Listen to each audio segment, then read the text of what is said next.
one of his earliest recommendations, which President Trump adopted, was the closure of United States AID, or USAID, the United States Agency for International Development. This is one of the most important providers of, for example, basic health services to really poor people across the world.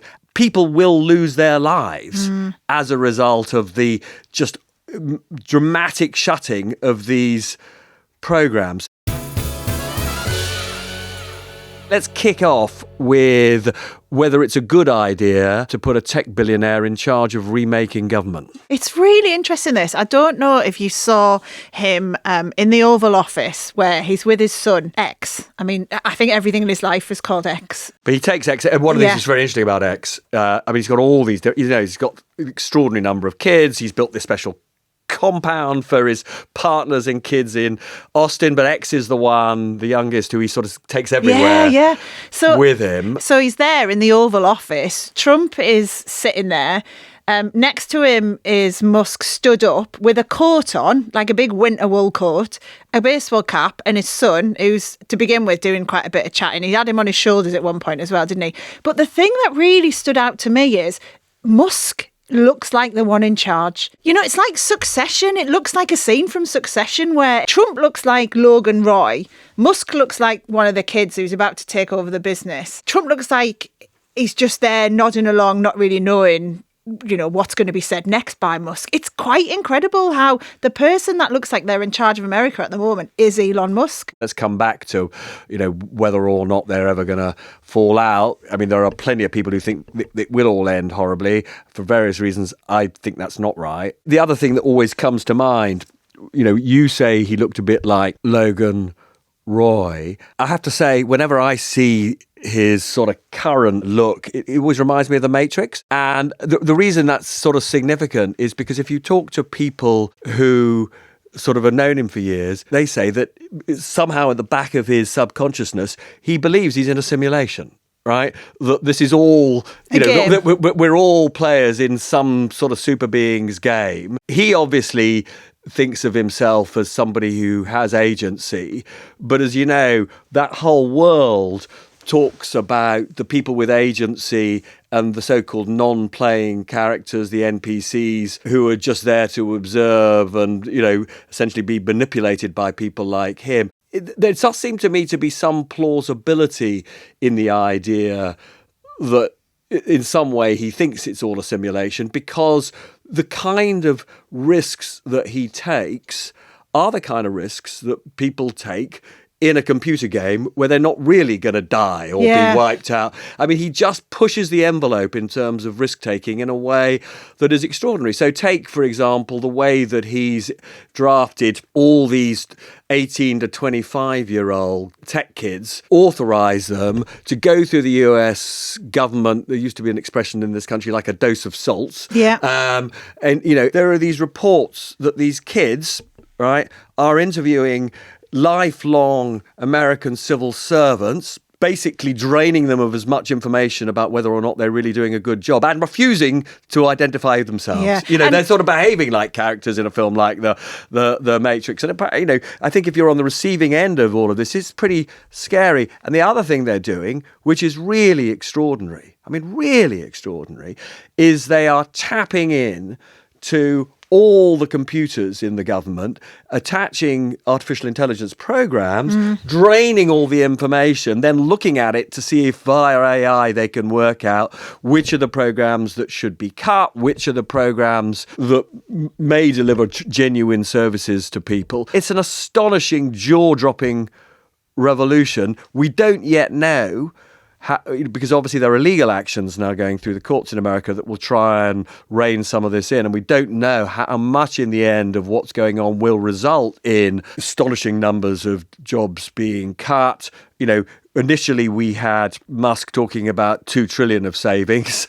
That's now been scaled back to a trillion of savings. That's what they want to achieve. Want to achieve. But I mean, these numbers are sort of off the charts in terms of what's ever been managed through this kind of reorganisation. Doing things like asking every civil servant to apply for redundancy and essentially warning them that if you don't apply for redundancy, you may end up being told that you're working 100 miles from where you currently live, because they're also doing things like closing down offices and not giving any guarantees to people that if they keep their job, that, you know, they're not going to have a 100-mile commute. I mean, this stuff is mad. Yeah, making it impossible for them. It's, you talk about all these young people who are now, working for Musk and doing this job. The call out for them was really interesting as well. So did you notice the story I sent to the group about, the 18-year-old called Big Balls? Who apparently has been empowered to be one of Musk's agents. Yeah, anyway. So the call out for, to attract these people to come and work for Musk on this is, for super high IQ, small government revolutionaries who are willing to work more than 80 hours a week on the initiative. And if you look at what he's doing, lots of people are comparing this to exactly what he did when he took over Twitter. He had this team of people who came in, who quickly slashed costs, fired 80% of the workforce, then put incredible pressure on the people left to prove that they were worth their job. But he did all this. Does anybody in the world think Twitter is, or X as it now is a better service as a result? It's chaos. Yeah, it is chaos. He would argue it's better now. It's been through a rough time, but his argument is it's better now. There is a question, though, about whether this might actually work, though. Like, I appreciate it is totally bulldozering through. He's getting rid of anything that does all the checks and balances that would normally happen in government, because his big view is government regulations hinder innovation and growth. So he's just come in and absolutely bulldozering through all of them. But maybe this is the only way to change government, because all the kind of little salami slicing done around the edges when you're trying to reduce budgets in a government department, with everyone arguing that their department should be given more, not less. Maybe, I'm not saying I do think it is going to work, because it just sounds too extreme, but a revolutionary view to bureaucracy might be the thing that could be the perfect solution longer term. Start again. Just get rid of everything and start again. In the meantime, you've got all kinds of crazy things happening. But what if it works? So, look, I think there are two different issues here. One is, it's patently the case, and it's obviously the case as much in the UK as anywhere, that it's important to get the productivity of the public sector up. There was some data released by the Office for National Statistics just the other day, which was really shocking. It showed that across the British public sector, output per person, productivity, was 10% lower today than it was before COVID, and in the health service, 18% lower than before COVID. So in terms of, in a sense, value for money for the British taxpayer, that is a desperate collapse. The sort of positive aspect of that is, if you could only get people to provide services on a par with what they were providing before COVID, the quality of public services ought to improve without us having to spend that much more additional money. But just be clear, there is an issue across the Western world of making sure that our public services are delivering more for the money we put in. So that is a genuine challenge we all face. But let's be under no illusion about the costs to human beings of some of what Musk is doing. So one of his earliest recommendations, which President Trump adopted, was the closure of United States AID, or USAID, the United States Agency for International Development. This is one of the most important providers of, for example, basic health services to really poor people across the world. And as a result of this, already, so for example, I'm going to read out a list of programs that have already shut down. Yeah. So clinics providing HIV treatment and health services in Johannesburg, in this case for transgender individuals, have been shut already. In Haiti, programs offering treatment to AIDS patients have been halted due to funding uncertainties. In Ghana and Kenya, planned anti-malaria spraying campaigns have been delayed. In Thailand, health clinics in refugee camps along the Myanmar-Thai border have been closed.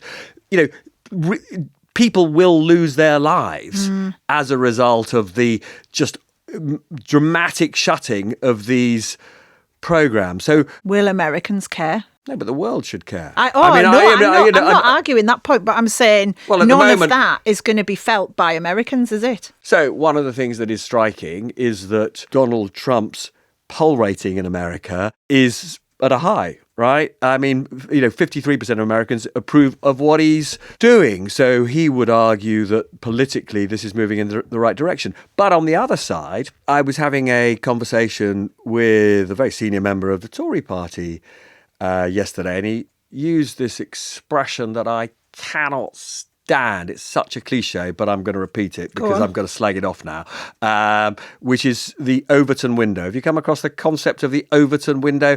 Basically, any sort of politician who wants to sound grown up uses this ridiculous cliche. It's a concept created by political scientists in the 1990s, and it's basically, he was called Overton, and it's basically this idea that where respectable debate can take place shifts according to prevailing trends. So the Overton window, let's say when Corbyn became leader of the Labour Party, definitely shifted to the left. Yes. Right? Because you had, for the first time in years, a leader of a mainstream party massively in favour of things like nationalisation. And for a period, the whole tenor of British debate, including within the Tory party, moved leftward, right?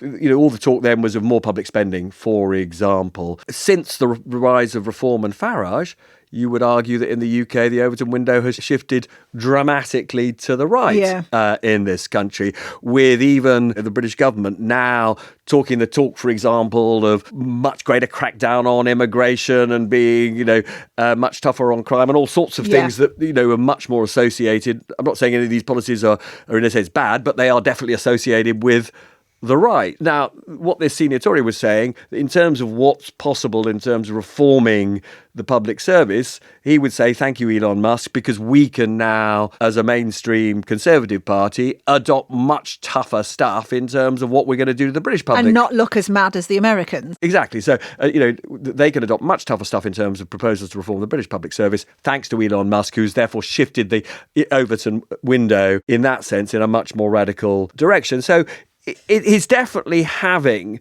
not just an impact in America, but more widely. I mean, here's another example of the shift in the Overton window. I don't know if you saw, there was a very interesting interview with the European boss of Goldman Sachs on the BBC today, talking about how Goldman had originally had a policy that said it wasn't going to help companies that didn't have diverse boards. It's now dropped that stipulation. If you happen to have an all-white male board, Goldman will now work for you in a way that they were not going to work for you in the past. And also, Trump's got rid of the stipulation about you can't be bribed by foreign companies and foreign countries when it comes to taking on contracts with, like, for example, if you're doing construction or whatever. Bribes are fine now too. So it's like we're going, get rid of diversity, get rid of things that stop corruption. How's it going to end? Are we going to go backwards? If, you're in that now very unfashionable category of progressive liberal, I'm still wearing the badge. Obviously I regard an enormous amount of what Trump is announcing as a backward step. There's a question about if it does manage to massively reduce the debt issue that the US has, and it does bring down costs. The Americans... So you're talking about the reform of public services, because let's be absolutely clear that, so much else of what he's proposing, this is Trump now, the tax cuts, inflates the debt, right? So there's certainly, at best, with shrinking the public service, a robbing Peter to pay Paul. It won't necessarily, the US debt is rising too fast, many would say anyway. Whether given what he wants to do with tax cuts, whether these cuts in the public service will go fast enough to really slow down that increase in debt, we just don't know yet. But if it does, then, as you say, given what the senior Tory said to you, I really wish you'd name people whenever you say that, by the way. I know you can't. Unfortunately, there is this stupid convention. As you may remember, I am a member of the political lobby, that wonderful British institution which brings together Yeah. political journalists like myself. And if you're a member of the lobby, there are still these arcane rules which say if I talk to an MP in the Palace of Westminster, by definition, everything they say is off the record. And if you belong to a Yes, club, I you've got to follow the understand. rules. Sorry, Yeah. but I think some of these rules are nuts, but that is the rule. Yeah, abolish the clubs. That's what I say.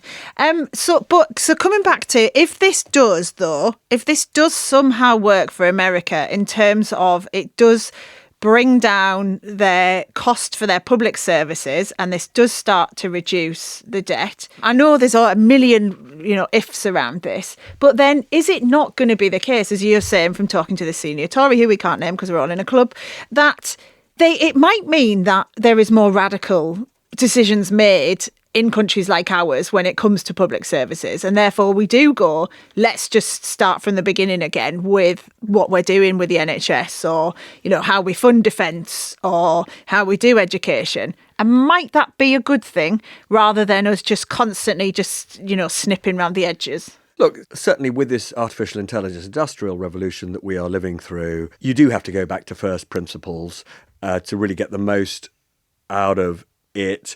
Because what you will want over the next few years is AI delivering some core public services. And that does require genuinely radical thinking if you're going to get the most out of this technology. It is nonetheless striking to me that we have a British government that when the Chancellor in the autumn initiated the current public spending review, she said that this would be the first zero-based review, I think, since the last year or two of the last Labour government. So I think the last so-called zero-based review was something like 2008 from memory, something like that. Anyway, what a zero-based review means is you are asking the ministers and their senior officials to justify from first principles every item of their public spending. Now, do I believe that is really going on within the British public sector? Honestly, no, I don't. I think they'll, that's a massive project. Funny enough, I was talking to a former minister, another one I can't name because of where I had the conversation, literally again just the other day. And one of the things this minister said was it was impossible to find out everything that their department did. That, during the time this minister was there, the surprises just kept, we do that? Great. She would routinely discover during her tenure there that actually lots of civil servants don't know what their departments do in the round, but they also said that quite a lot of civil servants just don't tell you what they do. Yeah, of course, because they protect what is theirs. It's like any when there's a review in a business, everyone who's ahead of a department will just, totally protect their budget. It's what you do, isn't it? But what's going on in America, very differently from what's going on in Britain at the moment, is genuinely zero-based. Musk is literally saying to every bit of government, what do you do? Are you sure we need to be doing this? So in fact, in his case, he's not even saying, are you sure we need to be doing this? He's making judgments. He's deciding, as is Trump, that there's all sorts of stuff that they're doing that they don't want them to do.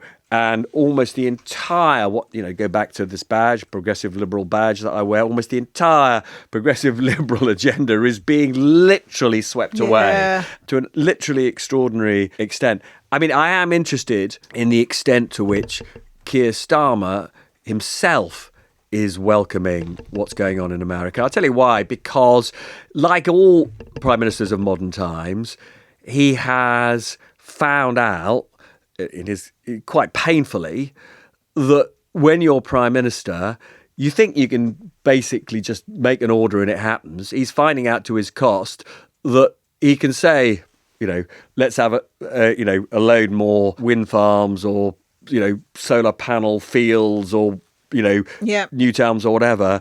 And, what he hears from civil servants is, that's all a bit hard, it's all a bit difficult. And he's getting, he used some language in a recent speech which was very, very derogatory about civil servants. He had to row back a bit because he suddenly discovered that the morale of the civil service was such that they really hated it. And there was a real threat that some of them would sort of down tools.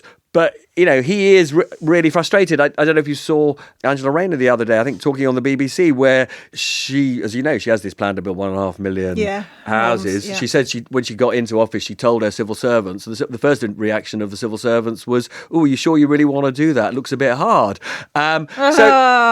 So getting the machine not only more efficient, but also to work for you is very hard. So I am going to be interested to see the extent to which our Prime Minister takes what Musk is doing and sort of uses that somehow as a threat to British civil servants to pull their fingers out. Yeah, and that will be fascinating. So, I mean, just in the few spare minutes that Musk had when he wasn't playing computer games or completely dismantling the American state, he announced quite a big deal, didn't he? He did. So you'll have heard us talk countless times about OpenAI and what's been going on there. And, this is a company that actually Musk was part of it at the beginning. It was originally set up as a not-for-profit. And you might remember many, many moons ago us talking about this whole concept of effective altruism. And so this group of, tech revolutionaries who wanted this tech to be for good. And that's why they kind of set it up as not-for-profit. But then as time has gone on, they've obviously wanted to get investment from companies. So they set up this kind of subsidiary within OpenAI, which is for-profit. Now, it works very closely with Microsoft. Exactly. So a lot of money from Microsoft in it. Sam Altman now is trying to sort out this kind of messy structure of a company that's for-profit being essentially run and owned by a part of the business that is not for profit. So he's trying to sort this out. Musk, however, has swept in with this bid for the not-for-profit bit of the business. He came in with this offer of near $100 billion, even though apparently it's only worth about a third of that. However, he's come in with this bid. He's basically just messing with Sam Altman's head, isn't he? Because Musk was involved in this business at the beginning. He pulled out of it in 2018, but he was involved in the early days of OpenAI. And he also has his own AI business. So Musk has got, and you wouldn't believe this, it's called XAI. Where did he come up with that? Where did he come up with that idea? My God, he's so creative, so imaginative when it comes to branding. So what's going on at the minute is Sam Altman's trying to sort it out. Elon Musk's come in and gone, nah, this is not right. You should keep it as not for profit. We want the bit that's not for profit. We'll give you $100 billion for it.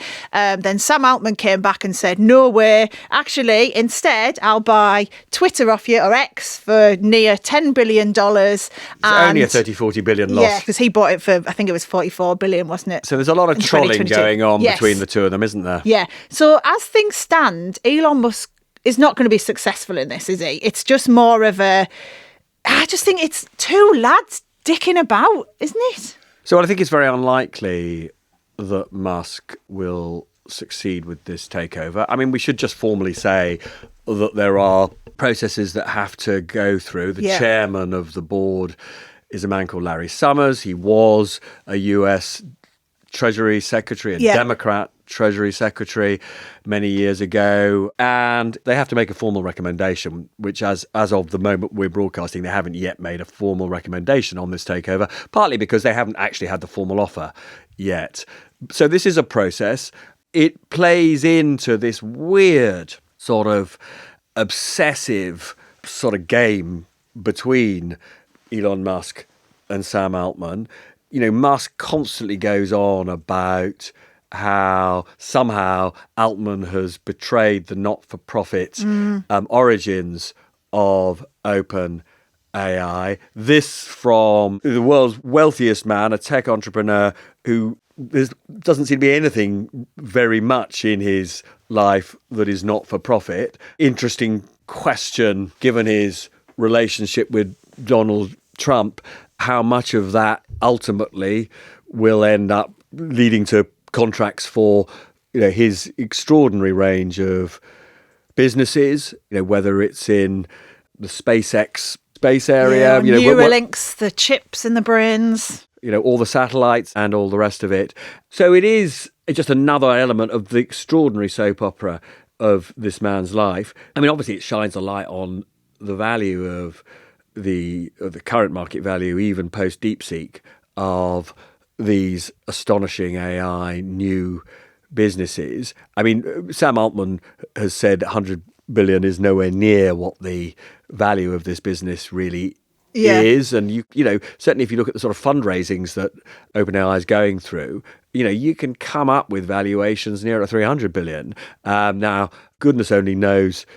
I've got to go back to one of my obsessions again. You know, I mean, goodness only knows, therefore, what that means for the value of DeepMind, which is the British created AI business, created and sold to, you know, Alphabet. Yeah, Google. I mean, you know, this is one of the things that just drives me nuts when I talk about it out loud. It was sold by Sir Demis Hassabis and his partners to Alphabet for around 400 million. And that's nothing, is it? In 2014. Yeah. If you look at the valuation that Musk has just put on OpenAI, and then you look at the breadth of what DeepMind does compared to OpenAI, it's a much broader based AI company. You can now come up with valuations for DeepMind of something like 300, 400 billion. Yeah. And, you know, it is such a national tragedy that all of that value has gone to Alphabet, an American-based company, and the investors in Alphabet. And when so much of you just think about, you know, what it would have meant to the UK if that was a UK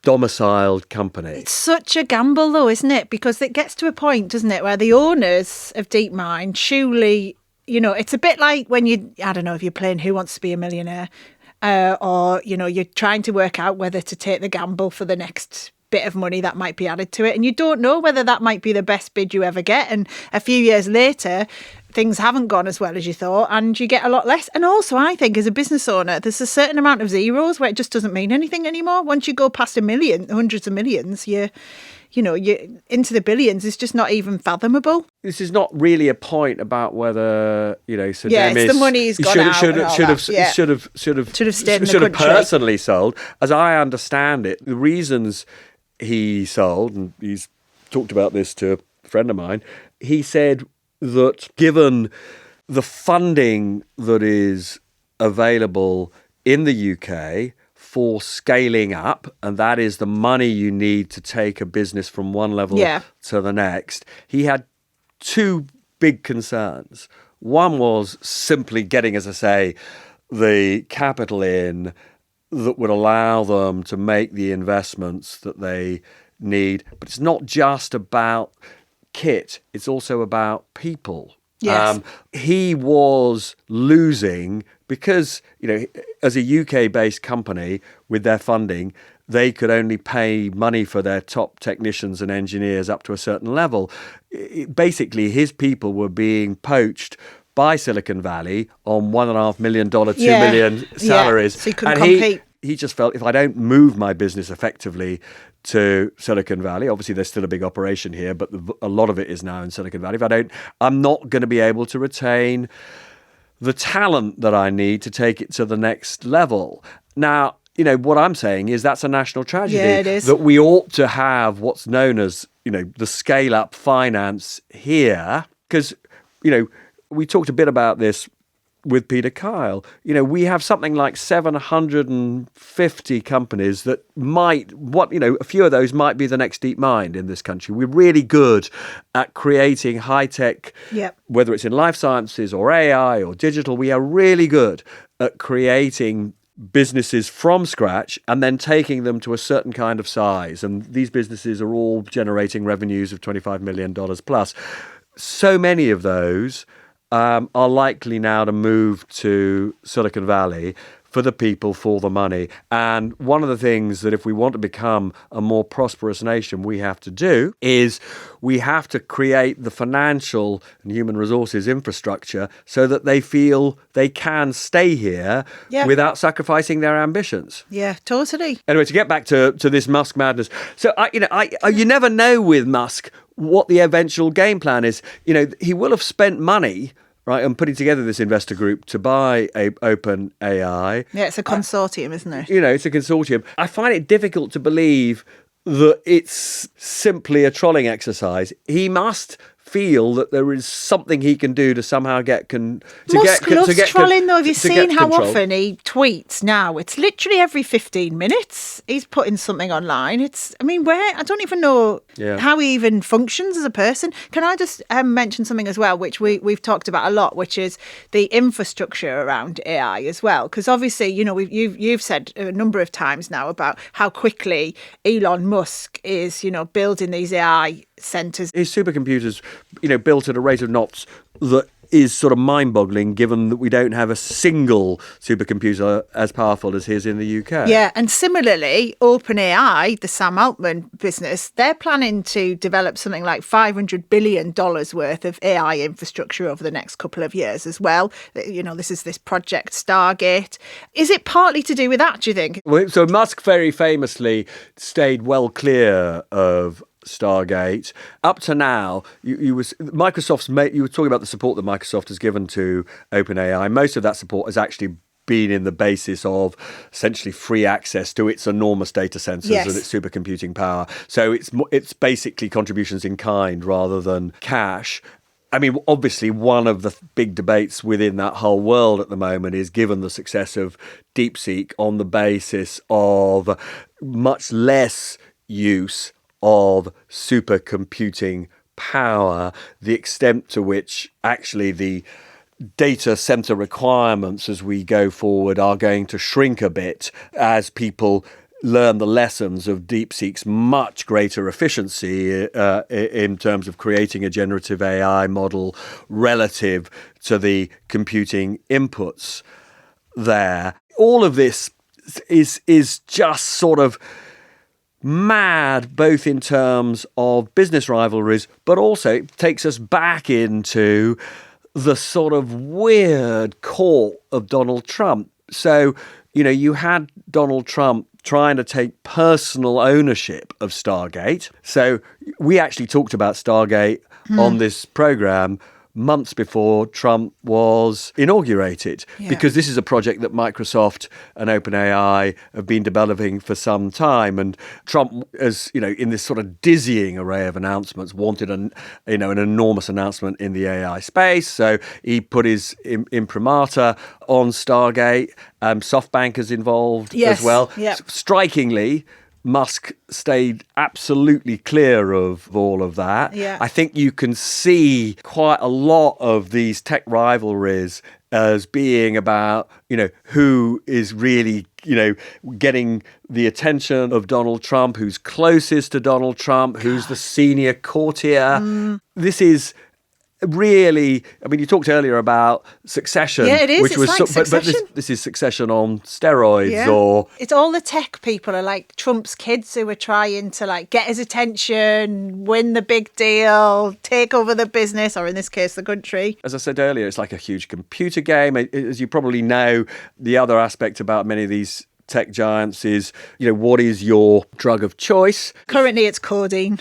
For this arm. That's for you. All right. Anyway, but it is, remarkable the evidence that, so many of these tech giants are sort of, on all sorts of drugs, from ketamine through to magic mushrooms through to psilocybin. It's just everywhere within this community. How's this all going to end? Because inevitably, Musk and Trump are going to fall out, aren't they? We're already seeing Trump start to say, hey, everything he says, it comes through me.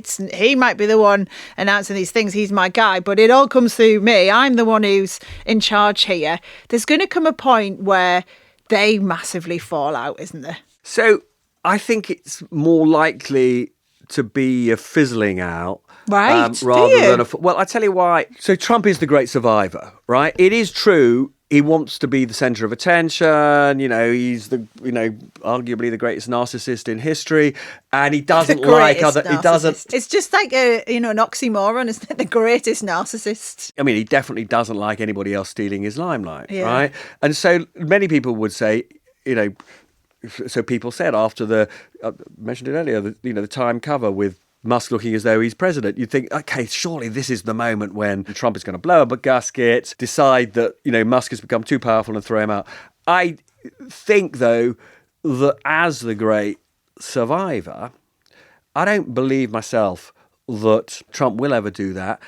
Not just because in many ways Musk is useful to him, but also because he's never had anybody working as closely with him who is as powerful as Musk. Yeah. You know, I do think that if they ever had a genuine falling out and they went to war with each other, we are looking at, mutually assured, essentially nuclear destruction, right?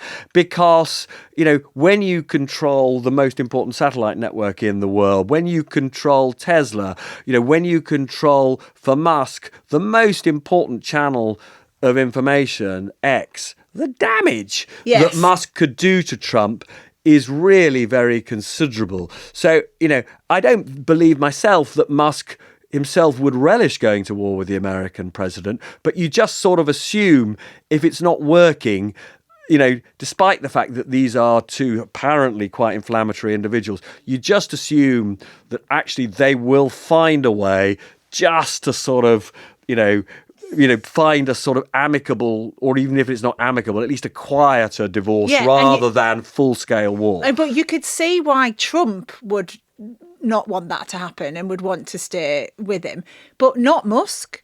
Don't you think? So that's the thing. He won't care if it's amicable or it's not. He only just needs to change a couple of algorithms on a few things to destroy Trump, really, doesn't he? But if you think about it, for SpaceX, getting subsidies from the US government is still enormously helpful. Does he actually want to have the taps turned off in terms of, US funding support for some of his bigger ventures? I don't know. Yeah, it's interesting, isn't it? I just think their personalities are too volatile for them to be able to find an amicable way through if they fall out. Well, it's certainly for people like you and me, in a world which is pretty relentlessly shocking at the moment, at least the soap opera of their relationship is something of a, I don't know, it's not a harmless distraction, but it's a distraction. Yeah.